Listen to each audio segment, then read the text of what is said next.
Russia Ukraine യുദ്ധത്തിൽ തികച്ചും അപരിചിതമായ തീരുമാനം ഉക്രൈന് എടുക്കേണ്ടി വരും.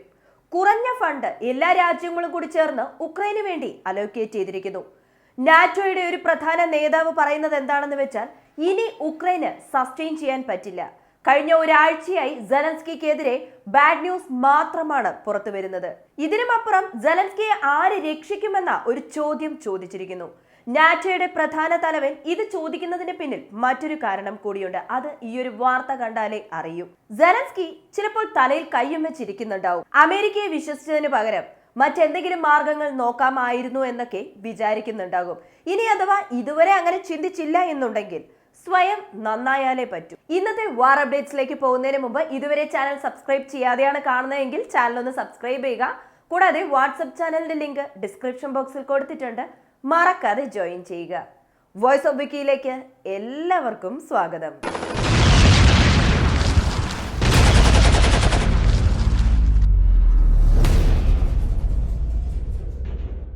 ആദ്യത്തെ അപ്ഡേറ്റ്, ജർമ്മൻ എക്സ്പേർട്ട് പറയുന്നത് എന്താണെന്ന് വെച്ചാൽ, പാശ്ചാത്യ രാജ്യങ്ങൾ ഉക്രൈന് കൊടുത്ത ആയുധങ്ങളിൽ 95% ഇതുവരെ ഉക്രൈൻ ഉപയോഗിച്ചിട്ടില്ല എന്നതാണ്. ഷെൽസ് ഒക്കെ എടുത്ത് മാറ്റി വെച്ചു കഴിഞ്ഞാൽ ബാക്കി നിരീക്ഷണത്തിനായി കൊടുത്ത ആയുധങ്ങളായാലും ശരി, അതുപോലെ തന്നെ റിപ്പയറിംഗ് ആയ ആയുധങ്ങളായാലും ശരി, എല്ലാം മാറ്റി വെച്ചിരിക്കുകയാണ്. പ്രത്യേകിച്ച് എടുത്ത് പറയുകയാണെങ്കിൽ ഉക്രൈന് അവയൊക്കെ ഉപയോഗിക്കാൻ അറിയില്ല. അതുകൊണ്ടാണ് ടാങ്കുകളായാലും ശരി, ആർമോർഡ് വെഹിക്കിൾ ആയാലും ശരി, ഡാമേജ് ആയതിനു ശേഷം റിപ്പയറിംഗ് ചെയ്യാതെ എല്ലാത്തിലും പരാജയപ്പെട്ടുകൊണ്ടിരിക്കുന്നത്. 95% of the weapon supplied by the west അവരുടെ പക്കൽ ഉണ്ടെങ്കിൽ എന്തുകൊണ്ട് ഇതുവരെ ഉക്രൈന് സാധിക്കാൻ പറ്റിയില്ല എന്ന ഒരു ചോദ്യവും അദ്ദേഹം ഉയർത്തിയിട്ടുണ്ട്. ജർമ്മനിയെ സംബന്ധിച്ച് നോക്കുകയാണെങ്കിൽ, മുഴുവനായും ഞങ്ങളുടെ എക്കോണമി താഴെ പോയാലും കുഴപ്പമില്ല, ഈ യുദ്ധം എത്രത്തോളം നീണ്ടുപോയാലും ഞങ്ങൾ ഉക്രൈനെ സഹായിക്കുമെന്ന് പറഞ്ഞ രാജ്യമാണ്. അതേ ജർമ്മനിയുടെ പക്കൽ നിന്നും ഉക്രൈന് എതിരായ വാർത്ത പുറത്തു വന്നിട്ടുണ്ട്. ഉക്രൈനെ സംബന്ധിച്ച് നോക്കുകയാണെങ്കിൽ, കഴിഞ്ഞ ദിവസം 4 ഭാഗങ്ങളിൽ നിന്നും ഒരു എയർ റൈഡ് വാർണിംഗ് വന്നിട്ടുണ്ടായിരുന്നു. ഇതിൽ ആദ്യത്തെ വാർണിംഗ് റഷ്യൻ ടൈം പ്രകാരം 11:17-നും അടുത്ത വാർണിംഗ് 11:19-നും കൊടുത്തിരുന്നു. ആ 2 സ്ഥലങ്ങളും കർക്കിവ് റീജിയനിലാണുള്ളത്.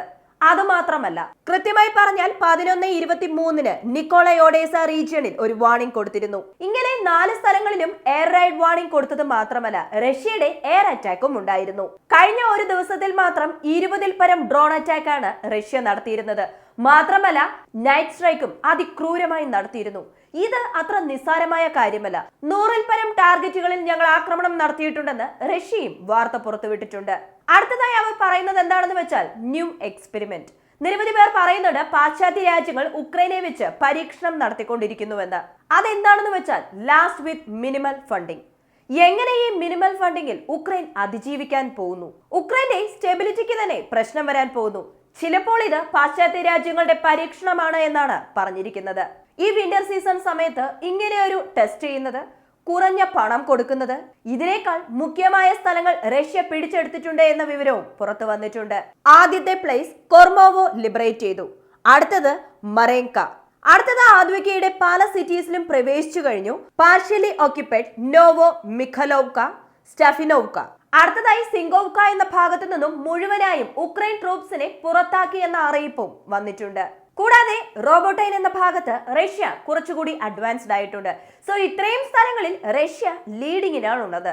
ഒരു സ്ഥലത്ത് പോലും റഷ്യ താഴോട്ട് പോയിട്ടില്ല എന്ന ക്ലിയർ ന്യൂസ് പുറത്തു വന്നു കഴിഞ്ഞു.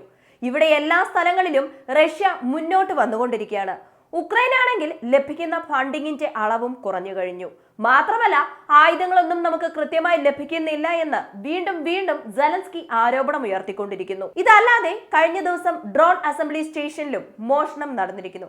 ഉക്രൈനിൽ ഡ്രോൺ അസംബ്ലി സ്റ്റേഷൻ എന്നൊന്നുണ്ട്. ഡ്രോൺ അസംബ്ലി യൂണിറ്റിന് ആവശ്യമായ സ്പെയർ പാർട്സ് ഒക്കെ യൂറോപ്പ് യൂണിയനിൽ നിന്നും വരും. യൂറോപ്പ് യൂണിയനിൽ നിന്നും വന്ന സ്പെയർ പാർട്സ് ഉപയോഗിച്ച് അവർ ഡ്രോണും നിർമ്മിക്കും. ഇങ്ങനെ നിർമ്മിക്കുന്ന ഡ്രോൺസ് പലതും ഇപ്പോൾ കാണാതെ പോവുകയാണ്. അതെങ്ങനെയാണ് അത് സംഭവിക്കുന്നത് എന്ന് നോക്കുമ്പോഴാണ് smuggling cigarettes into European Union. Europe യൂണിയനിൽ സിഗരറ്റ് സ്മഗിൾ ചെയ്യാനായി ഈ ഡ്രോൺസ് ഉപയോഗിക്കുന്നു എന്ന് പറയും. അതെങ്ങനെ ആർമി ഡ്രോൺ സിഗരറ്റ് സ്മഗിൾ ചെയ്യാൻ വേണ്ടി ഉപയോഗിക്കുന്നു എന്ന് ചോദിച്ചാൽ, ഇതാണ് ഉക്രൈനിലെ വലിയ പ്രശ്നം. ഉക്രൈനിൽ അഴിമതി നടക്കുന്നുണ്ട് എന്നത് പല അപ്ഡേറ്റുകളിലായി നമ്മൾ കണ്ടതാണ്. ഉക്രൈനിൽ വാർ ഫാറ്റിക് വന്നു കഴിഞ്ഞു. ഉക്രൈനിലെ ജനങ്ങൾ ഉക്രൈനെ, സെലൻസ്കിയെ വെറുക്കാൻ ആരംഭിച്ചു. അമേരിക്കയാണ് ഇതിനെല്ലാം കാരണമെന്ന് വിശ്വസിക്കാനും ആരംഭിച്ചു. അങ്ങനെ വന്നപ്പോൾ എങ്ങനെയെങ്കിലും പണം ഉണ്ടാക്കണമെന്നും പറഞ്ഞ് യൂറോപ്പ് യൂണിയനിൽ സിഗരറ്റ് സ്മഗിൾ ചെയ്യാൻ ഇങ്ങനെയുള്ള ഡ്രോൺസ് ഉപയോഗിക്കുന്നു എന്ന് പറയപ്പെടുന്നു. യൂറോപ്യൻ യൂണിയനിൽ ഡ്രോൺസ് പോകുന്നതിൽ പ്രശ്നമില്ലേ എന്ന് ചോദിച്ചാൽ ഇവിടെയും ഒരു ട്വിസ്റ്റ് ഉണ്ട്. കാരണം ഈ ഡ്രോൺസ് നിർമ്മിക്കാൻ ഉപയോഗിക്കുന്നത് യൂറോപ്പ് യൂണിയനിൽ നിന്നും വരുന്ന സ്പെയർ പാർട്സ് ആണല്ലോ. അപ്പോ അത് ശത്രുവിന്റേതല്ല എന്നും വിചാരിച്ച് യൂറോപ്പ് യൂണിയൻ വെറുതെ വിടുന്നു എന്ന വാർത്തയും പുറത്തു വന്നിട്ടുണ്ട്. സോ ഡ്രോൺ എന്നതിൽ ഒരു മോഷണം, അങ്ങനെ മോഷ്ടിച്ച ഡ്രോണിൽ സിഗരറ്റ് സ്മഗിൾ ചെയ്യാൻ ഉപയോഗിച്ചുകൊണ്ടിരിക്കുന്നു. ഇതെല്ലാം കാണുമ്പോൾ ജമ്മു ആൻഡ് കാശ്മീരിൽ ഡ്രോൺസ് വഴി ഡ്രഗ്സ് ചില പാകിസ്ഥാൻ തീവ്രവാദികൾ ഡെലിവർ ചെയ്യുന്നു എന്ന വാർത്ത ഓർമ്മ വരുന്നുണ്ടോ? ഇതാണ് ടെക്നോളജിയുടെ വിളയാട്ടം. കുറച്ചുപേർ ഡ്രഗ്സ് ട്രാൻസ്പോർട്ട് ചെയ്യുന്നു, കുറച്ചുപേർ സിഗരറ്റ് ട്രാൻസ്പോർട്ട് ചെയ്യുന്നു. പക്ഷേ ഈ സിഗരറ്റിനുള്ളിൽ എന്താണ് ഉള്ളത് എന്ന് പുറത്തു പറഞ്ഞിട്ടില്ല, അത് മാധ്യമങ്ങൾ പുറത്തുവിട്ടിട്ടില്ല. എന്നാലും ഡ്രോൺസ് ഇതിനു വേണ്ടി ഉപയോഗിക്കുന്നു എന്ന് പറഞ്ഞിട്ടുണ്ട്. ഇനി യൂറോപ്പ് യൂണിയനെ സംബന്ധിച്ച് നോക്കുകയാണെങ്കിൽ ഉക്രൈന് ഉടനെ ഒരു ഫണ്ടിങ് ഉണ്ടാകുമോ എന്ന് ചോദിച്ചാൽ ഇല്ല. കാരണം ഹംഗേരി പോലെയുള്ള രാജ്യങ്ങൾ അതിന് ബ്ലോക്ക് ചെയ്തിട്ടുണ്ട്. യൂറോപ്പ് യൂണിയന് ഇപ്പോൾ ഒന്നും ചെയ്യാൻ പറ്റാതെ നിൽക്കുകയാണ്. ഈ ഒരു സമയത്താണ് യൂറോപ്പ് യൂണിയനിലെ ചീഫ് പറഞ്ഞിരിക്കുന്നു, ഇനി യൂറോപ്പ് യൂണിയൻ കൊളാപ്സ് ആയാലും ശരി ഉക്രൈന് ആവശ്യമായ പണം ഞങ്ങൾ തരും, പക്ഷേ ഉടനെയില്ല, വളരെ പെട്ടെന്ന് തന്നെ അതിന്റെ തീരുമാനങ്ങൾ എടുക്കാമെന്നും പറഞ്ഞിട്ടുണ്ട്. പക്ഷെ റഷ്യ ഇവിടെയെല്ലാം മുന്നേറി വരികയാണല്ലോ. ഉക്രൈൻ എങ്ങനെ ഡിഫെൻഡ് ചെയ്യാൻ പോകുന്നു എന്ന ചോദ്യത്തിന് ഉക്രൈന്റെ ഭാഗത്ത് യാതൊരു മറുപടിയുമില്ല. ഇതാണ് പറ്റിയ സമയമെന്നും പറഞ്ഞ് റഷ്യൻ പ്രസിഡന്റായ പുടിൻ ഗ്യാസ്പ്രോം ഏജൻസിയുമായി ചർച്ചയിൽ ഏർപ്പെട്ടിരിക്കുന്നു. യൂറോപ്പ് യൂണിയന് ഗ്യാസ് കൊടുക്കുന്നോ ഇല്ലയോ എന്ന തീരുമാനമെടുക്കണമെന്ന അടുത്ത ചെക്ക് പോയിന്റിലേക്ക് പുടിൻ ഇറങ്ങിയിട്ടുണ്ട്. കാരണം യൂറോപ്പ് യൂണിയന് ഇപ്പോഴും ഗ്യാസ്പ്രോമിൽ നിന്നും ഗ്യാസ് പോകുന്നുണ്ട്, അത് നിഷേധിക്കാൻ പറ്റില്ല. അത് പോകുന്നതും ഉക്രൈൻ വഴിയാണ്. റഷ്യ വിചാരിച്ചിരുന്നെങ്കിൽ അതും കട്ട് ചെയ്യാമായിരുന്നു, പക്ഷെ റഷ്യ അത് ചെയ്തില്ല. അതിന്റെ പ്രധാന കാരണം ഇത് റഷ്യയുടെ ഇൻകം കൂടിയാണ്. സോ നിങ്ങൾ ഞങ്ങൾക്കെതിരെ എന്ത് തന്നെ സാമ്പത്തിക ഉപരോധം ഏർപ്പെടുത്തിയാലും ഞങ്ങൾ നിങ്ങൾക്ക് ആവശ്യമായ ഗ്യാസ് തരുമെന്ന് നെഞ്ചും വിരിച്ചു നിൽക്കുകയാണ് പുടിൻ. പക്ഷേ ഇതിനെല്ലാം ഒരു ചെക്ക് പോയിന്റ് വയ്ക്കുന്നതിനായി ഗ്യാസ്പ്രോം ഏജൻസിയുമായി ചർച്ചയിൽ ഏർപ്പെട്ടിരിക്കുകയാണ് പുടിൻ എന്ന വിവരം പുറത്തു വന്നിട്ടുണ്ട്. അടുത്തത് ഉക്രൈനിൽ ഓരോ വീട്ടിലും കയറിച്ചെന്ന് അവിടെയുള്ള പുരുഷന്മാർ മുതിർന്നവരെയൊക്കെ യുദ്ധക്കളത്തിലേക്ക് വിളിച്ചിറക്കിക്കൊണ്ടുവരുന്നു എന്ന ഒരു വിവരവും പുറത്തു വന്നിട്ടുണ്ട്. മറ്റു മാർഗങ്ങളൊന്നുമില്ല, റഷ്യയെ പരാജയപ്പെടുത്തണം, റഷ്യക്കെതിരെ യുദ്ധം ചെയ്യണം. അതുകൊണ്ട് തന്നെ അവിടെയുള്ള ജനങ്ങൾ എല്ലാവരും അടുത്ത മൊബിലൈസേഷന് ആവശ്യം വരും.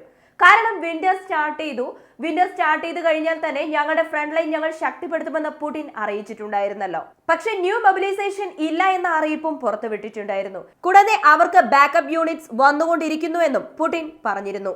ഇപ്പോൾ ശരിക്കും ഉക്രൈന്റെ പ്രശ്നം എന്താണെന്ന് ചോദിച്ചാൽ അവർക്ക് മതിയായ സൈനികർ ഇല്ല എന്ന് മാത്രമല്ല, അവർക്ക് ആവശ്യമായ ആയുധങ്ങളില്ല.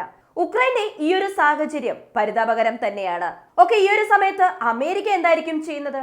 അമേരിക്കയിലെ വളരെ പ്രധാനപ്പെട്ട സൈനിക ജനറൽ ഒരാളെ ഉക്രൈനിലേക്ക് അയക്കാൻ പോകുന്നു. എന്തുകൊണ്ടായിരിക്കും ഇത്രയും എക്സ്പീരിയൻസ്ഡ് ആയ ഒരാളെ ഉക്രൈനിലേക്ക് അയക്കുന്നത് എന്ന് ചോദിച്ചാൽ ഉക്രൈന്റെ തീരുമാനമാണ് അതിനെല്ലാം കാരണം. ഉക്രൈന് ആയുധങ്ങൾ ഉപയോഗിക്കാൻ അറിയില്ല, എങ്ങനെ മൂവ് ചെയ്യണമെന്നറിയില്ല, എങ്ങനെ ബ്ലോക്ക് ചെയ്യണമെന്നറിയില്ല. സോ അതെല്ലാം പഠിപ്പിക്കാനായി ഒരു സൈനിക ജനറലിന്റെ ആവശ്യമുണ്ട്. സോ അതുകൊണ്ട് ഞങ്ങളുടെ സൈനിക ജനറലിനെ ഉക്രൈനിലേക്ക് അയക്കുന്നുവെന്ന് അമേരിക്ക പറഞ്ഞിരിക്കുന്നു. സോ അമേരിക്ക ഇങ്ങനെ സൈനിക ജനറലിനെ ഉക്രൈനിലേക്ക് അയക്കുന്നു എന്ന് പറഞ്ഞപ്പോൾ തന്നെ ഫോമർ CIA ഒഫീഷ്യൽ പറയുന്നു, സൈനിക ജനറൽ അയച്ചിട്ട് യാതൊരു പ്രയോജനവുമില്ല, ഒരു സൈന്യം തന്നെ നിങ്ങൾ അയക്കേണ്ടതായിട്ടുണ്ട്, എന്നാൽ മാത്രമേ റഷ്യ വിജയിക്കുന്നതിൽ നിന്നും തടയാൻ പറ്റുകയുള്ളൂ. ഇവിടെ റഷ്യ ചെയ്തത് എന്താണെന്ന് വെച്ചാൽ ഇതുവരെ ഇല്ലാത്തതുപോലെ 7 റഷ്യൻ ഹെവി ട്രാൻസ്പോർട്ട് എയർക്രാഫ്റ്റ് അവരുടെ റഷ്യൻ VTA എക്സസൈസിൽ ഏർപ്പെട്ടിരിക്കുന്നു.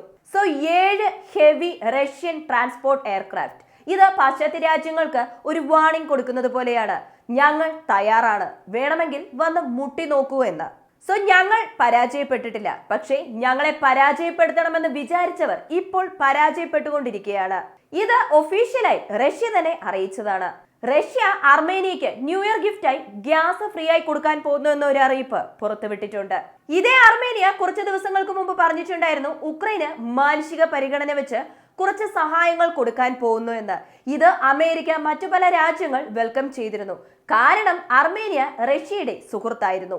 പക്ഷെ ഇപ്പോൾ വീണ്ടും അർമേനിയക്ക് റഷ്യ ഗ്യാസ് ഫ്രീ ആയി കൊടുക്കാൻ പോകുന്നു എന്ന് പറഞ്ഞ ഉടൻ തന്നെ അർമേനിയ റഷ്യയുടെ പക്കലെത്തി.